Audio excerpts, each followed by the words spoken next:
pas gue mau login gitu kan, mau melakukan perubahan verifikasi foto gitu kan, ternyata di situ dikatakan kalau akunnya udah nggak bisa login lagi, di suspend seperti itu kan. Nah, gue bingung gitu kan, karena di email waktu itu gue dapat pemberitahuan kalau akun teman kita ini itu udah oke, udah bisa login. Tetapi pas gue coba login, ternyata ada tulisan merah yang katanya akunnya udah nggak bisa digunakan seperti itu. Action, minasan konnichiwa, Popo desu.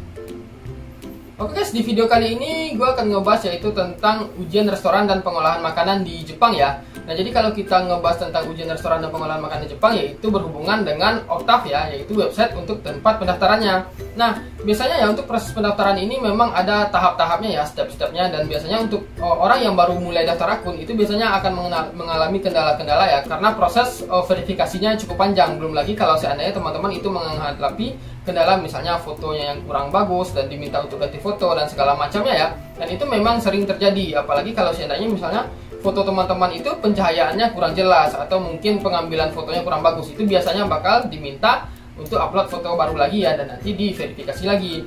Nah, terlepas dari permasalahan foto tersebut, ada juga bermacam-macam masalah yang mungkin teman-teman hadapi saat teman-teman itu mendaftar akun di OCTAV ya untuk ujian restoran dan pengolahan makanan. Salah satunya itu adalah ketika teman-teman itu dimintai foto paspor untuk verifikasi. Kan ada juga tuh beberapa teman-teman kita yang nanya ke gue, "Bang, gimana sih ini masalahnya? Karena pihak OCTAV minta paspor. Bagaimana sih cara mengirim foto paspornya ke pihak OCTAV?" Nah, seperti itu ya.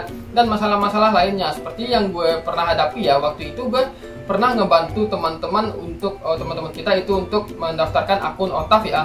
Waktu itu gue daftarnya 2 akun, waktu itu gue bikin akun baru gitu kan untuk pendaftaran. Ternyata di salah satu akun itu udah nggak ada masalah, udah bisa login seperti itu kan. Dan salah satu akunnya lagi itu tiba-tiba di suspend seperti itu. Pas gue mau login gitu kan, mau melakukan perubahan verifikasi foto gitu kan, ternyata di situ dikatakan kalau akunnya udah nggak bisa login lagi, di suspend seperti itu kan. Nah, gue bingung gitu kan, karena di email waktu itu gue dapat pemberitahuan kalau akun teman kita ini itu udah oke, udah bisa login.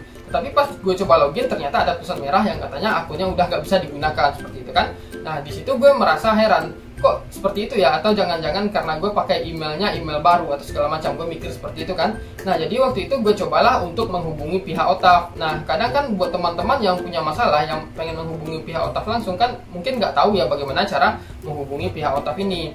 Nah, jadi di situ gue coba hubungi pihak OCTAV, dan setelah gue hubungi pihak OCTAV, ternyata memang gue jelaskan ya kondisinya itu dengan bahasa Jepang ya, jelaskan kondisinya, padahal itu gue udah daftar, udah diminta ganti foto, dan waktu itu di email juga udah bisa login. Ternyata pas login gue nggak bisa login karena akunnya disuspend. Gue jelasin semacam itu ya, dengan sedemikian kata. Ternyata 2 jam atau 3 jam setelah itu gue dapat respon dari pihak OCTAV, dan mereka berkata, "Oh iya, ternyata memang ada kesalahan dari kami. Sekarang akunnya udah bisa login dan udah bisa untuk melakukan pendaftaran ujian," seperti itu ya. Nah, di sini yang perlu gue bahas itu adalah, yang perlu gue pengen kasih tahu kepada teman-teman itu adalah bagaimana cara menghubungi pihak OCTAV, baik ketika teman-teman itu diminta untuk mengirimkan fotokopi paspor atau dokumen pendukung untuk agar teman-teman bisa dipermudah untuk verifikasinya, agar teman-teman bisa ikut ujian. Itu ada cara untuk menghubunginya ya. Nah, di sini gue jelasin lewat laptop aja. Sebenarnya cara-caranya itu udah dijelaskan di website ya teman-teman. Sebenarnya tinggal cari aja, tinggal ngikutin aja. Kalau seandainya teman-teman itu nemu atau misalnya cari, itu pasti ada ya. Nah, jadi buat teman-teman itu yang mungkin belum nemu bagaimana cara menghubungi pihak OCTAV, gue akan jelasin di sini. Nah, sekarang gue jelaskan melalui laptop aja ya.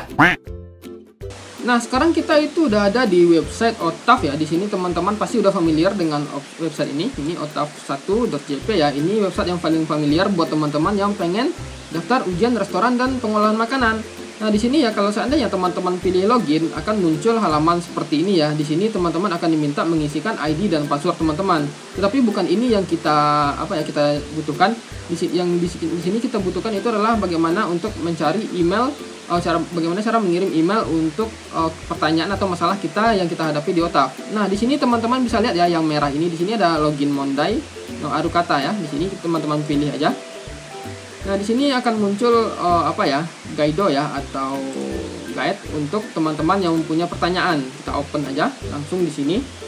Nah, ini adalah halaman yang kita download tadi ya. Di sini langsung bisa teman-teman lihat ya, kalau di sini ada alamat email OTAF. Nah, alamat email inilah yang bisa teman-teman gunakan untuk mengirimkan data atau pertanyaan atau keluhan teman-teman, masalah yang teman-teman hadapi saat teman-teman itu mendaftarkan akun untuk ujian restoran dan pengolahan makanan ya. Nah, sekarang kita langsung aja itu ke Gmail ya. Di sini teman-teman langsung masuk Gmail, tulis seperti itu ya. Nah, di sini kepada ini kan teman-teman tinggal isi alamat email si OTAF tadi seperti ini. Nah, subjeknya itu apa? Misalnya teman-teman masalahnya apa? Anggaplah masalah teman-teman itu misalnya nggak bisa login. Nah, teman-teman tulis aja di subjek teman-teman itu login Wikimasen ya. Login Wikimasen. Nah, seperti ini ya. Nah, setelah itu nanti di sini baru teman-teman isi. Misalnya apa? Anggaplah konnichiwa seperti itu kan. Konnichiwa, atau misalnya bisa teman-teman ganti jadi Otsukare sama des seperti itu ya. Nah, terus teman-teman jelaskan nama teman-teman, misalnya nama des seperti itu. Atau bisa teman-teman lebih detail lagi, misalnya watashi no namanya wa bla bla bla des seperti itu ya. Nah, nanti di sini teman-teman isilah jelaskanlah keluhan teman-teman seperti itu ya, seperti ini. Nah, setelah teman-teman jelaskan ya seperti biasa, yoroshiku onegaishimasu seperti itu ya. Nah, yang perlu teman-teman ketahui adalah email yang teman-teman gunakan ini sebaiknya harus sama dengan email saat teman-teman mendaftar OTAF tadi, karena itu akan lebih mudah untuk diidentifikasi ya. Jadi nanti OTAF itu akan mengidentifikasi berdasarkan email dan nama teman-teman seperti itu. Jadi sebaiknya kalau teman-teman itu pengen menghubungi OTAF, gunakanlah email yang sama dengan email yang teman-teman daftarkan tadi. Kalau seandainya teman-teman tidak menggunakan email yang sama, itu juga bisa ya. Misalnya teman-teman mengontak OTAF itu dengan email yang lain, tetapi mungkin akan butuh proses yang agak cukup panjang ya, makan waktu seperti itu. Nah, jadi lebih kurang seperti itu ya untuk cara menghubungi pihak OTAF ya, jika teman-teman mungkin diminta fotokopi atau foto paspornya untuk verifikasi atau foto-foto lainnya segala macamnya yang mengharuskan teman-teman untuk menghubungi pihak OTAF langsung ya. Atau mungkin kalau seandainya teman-teman itu mengalami kasus seperti gue ya, waktu bantu teman-teman yang lain daftar, itu akunnya tiba-tiba disuspend padahal kita nggak melakukan kesalahan apapun. Nah, teman-teman bisa menghubungi pihak OTAF langsung dan menjelaskan kondisinya atau mungkin melengkapi persyaratan yang diminta OTAF. Nah, setelah itu mungkin setelah beberapa jam atau beberapa hari itu akan datang balasannya ya, yang mungkin kalau seandainya itu oke, teman-teman itu udah bisa login. Kalau misalnya ada yang kurang, mungkin akan dimintai dokumen-dokumen penambahan atau dokumen pendukung yang lainnya seperti itu. Nah, jadi lebih kurang seperti itu ya untuk cara mengirim email ke OTAF ya, cara menghubungi adminnya. Semoga aja ini bisa bermanfaat ya buat teman-teman yang mungkin belum punya akun. Nah, kalau seandainya teman-teman masih punya pertanyaan, silahkan aja tulis di komen. Gue bakal jawab sebisa mungkin dan sampai ketemu di video berikutnya. Cut!